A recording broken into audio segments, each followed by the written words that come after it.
top 8 cryptocurrencies for 2026 and beyond. I will give you an explanation for the problem each one solves and why it's going to be important going into the future. All right, let's start off the list with my number 8 pick, which is Worldcoin. Okay, so the problem Worldcoin solves is that in a world full of bots, fake accounts, and AI pretending to be people, how do you prove that you're a real human online without giving away your personal information? Well, that's exactly what Worldcoin tackles head on. They built a shiny silver ball called the orb. You look into it for a second, it scans your eyes, your iris pattern is unique like your fingerprint, and boom, you get a world ID. No name, no address, no jargon, just proof that you're a real person. As of late 2025, over 37 million people have signed up for the World app, with about 15 million verified this way, and they get free World tokens as a thank you. And why this could matter by 2026, governments and apps are already talking about needing proof of humanity for things like voting, welfare, or even just logging in securely. Worldcoin is the only project that's actually rolling this out at such a huge scale today.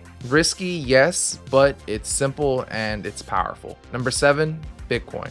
The problem Bitcoin solves is that when governments print too much money, your savings quietly lose value every year. So how do you protect wealth long term? Well, Bitcoin is digital gold. Only 21 million will ever exist and no one can print more. Right now, over 73% is held by long-term owners who refuse to sell, and another 15% is locked up forever in ETFs, corporate treasuries, and even governments. That means less and less Bitcoin is actually available to buy, meaning supply is shrinking while demand from big institutions keeps growing. The US also just made it easier to hold Bitcoin directly, and South Korea and Japan are about to launch their own spot ETFs, pulling hundreds of thousands more coins off the market. So all this turns Bitcoin from a speculative play into monetary infrastructure, the hardest, most trusted money in the digital world, which is simple, scarce, and now getting scarcer. Number 6 is Hedera. The problem Hedera solves is that blockchains can be slow, expensive, and energy hungry for big businesses. So how do you make fast, cheap,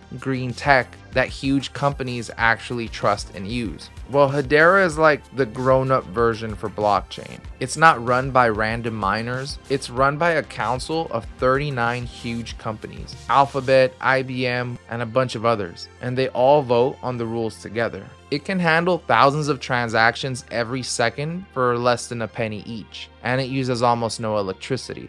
Big companies are already using it for things like tracking medicine in hospitals, recording who owns carbon credits for sustainability, or even creating secure digital IDs. It's boring on purpose, but boring usually wins when governments start making really strict rules. Number 5 is Stellar. The problem Stellar solves is sending money across borders is slow and it costs a fortune in fees. Families could wait days for remittances that arrive with half the amount eaten up. So how do you make it instant and cheap? Stellar is the people's version of fast global money. If you want to send $200 from the US to Mexico or the Philippines so that your family gets almost a full amount in minutes, well, Stellar does that for pennies. It already works with MoneyGram for cash pickups worldwide, and Circle, the company behind USDC stablecoin, for turning regular dollars into digital ones on Stellar. And you can even send them instantly. A lot of poor countries skip banks completely and jump straight to phones, and Stellar is built exactly for that future.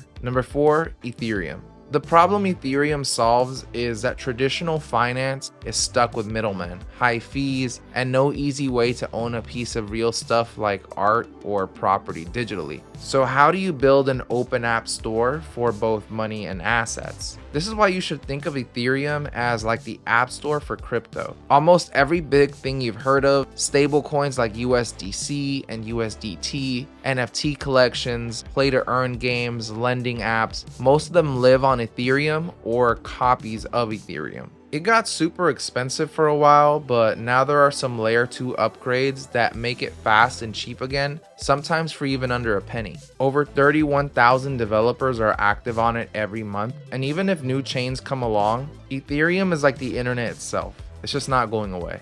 Number 3, Chainlink. This is the problem Chainlink solves. Blockchains are really good at securing records, but they can't check stock prices, weather, or game results without trusting one source. So, in other words, they're blind to the outside world. Chainlink, however, is like the eyes and the ears. It tells smart contracts the current price of Bitcoin, who won the football game, what the temperature is in London, and anything that's happening off the blockchain. And this is done all securely from multiple sources. Almost every big lending app, insurance app, or trading app in crypto uses Chainlink right now, and it powers about 68% of DeFi secured value. So if you remove Chainlink tomorrow, most of DeFi stops working. In other words, Chainlink is like the quiet infrastructure that everything else depends on. It's that important. Number 2, Quant. The problem Quant solves is that we have old bank systems, new blockchains, and soon government digital currencies, but they don't talk to each other.